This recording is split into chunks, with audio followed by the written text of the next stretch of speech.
여러분 안녕하세요. 어울림 세무회계 박도영 세무사입니다. 이번 시간에는 미리 알고 준비했었다면 제10편 분양권이 주택수에 포함이 되어서 1세대 1주택 비과세를 받지 못한 경우에 대해서 말씀드리도록 하겠습니다. 먼저 사례를 한번 살펴보도록 하겠습니다.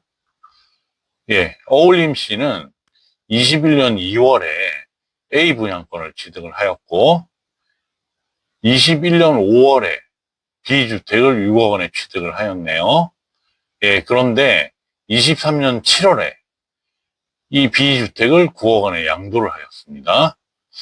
어울림 씨는 분양권은 주택이 아니라고 생각을 하고 이를 1세대 1주택 비과세로 신고를 하였습니다. 그러나 국세청으로부터 비과세 적용을 받지 못하고 양도소득세 9,300만 원을 추징당하였습니다. 네, 상당히 안타까운 사례입니다. 여러분, 어울림 씨는 무엇을 잘못하였을까요? 관련 규정 및 참고사항을 제가 한번 읽어보도록 하겠습니다. 21년 1월 1일 이후 취득한 분양권은 주택수 계산할 때 포함이 됩니다. 20년 12월 31일 이전 취득한 분양권은 주택수 계산할 때 포함이 되지 않습니다.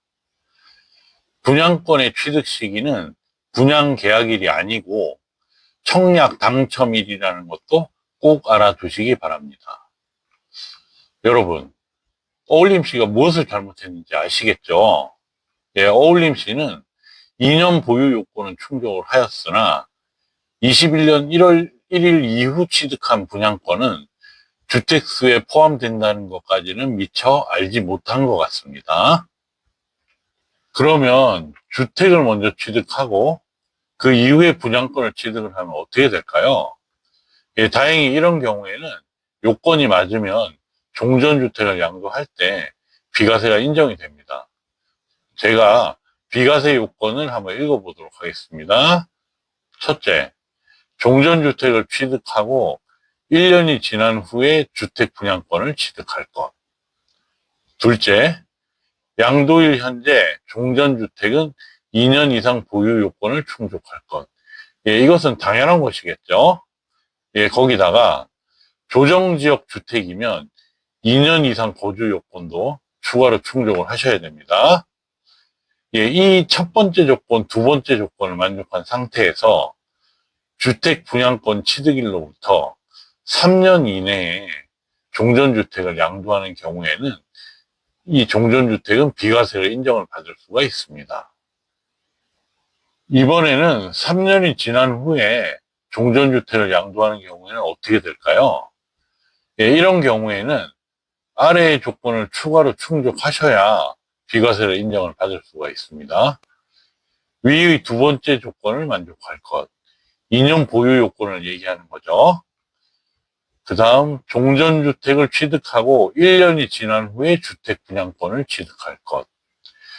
위의 첫 번째 요건하고 다른 점은 22년 2월 15일 이후에 취득하는 주택 분양권부터 해당이 된다는 것입니다.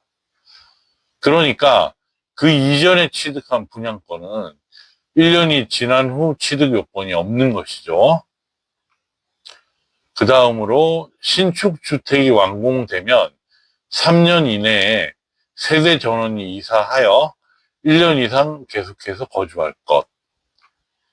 그리고 신축 주택이 완공되면 3년 이내에 종전주택을 양도할 것. 다소 엄격한 요건들인데요. 3년이 지나서 종전주택을 양도하는 경우에는 이 사후관리 요건을 지키지 못하면 양도소득세를 추징당하게 되니 매우 주의하시기 바랍니다. 다음은 이것만 기억하자입니다. 제가 한번 읽어보겠습니다. 분양권을 취득한 후에 주택을 추가로 취득하는 경우에는 1세대 1주택 비과세를 받을 수가 없습니다.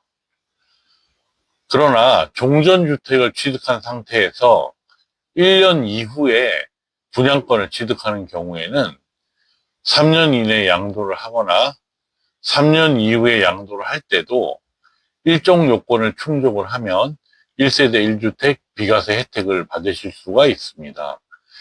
예, 제가 위에서 자세히 설명을 드렸죠.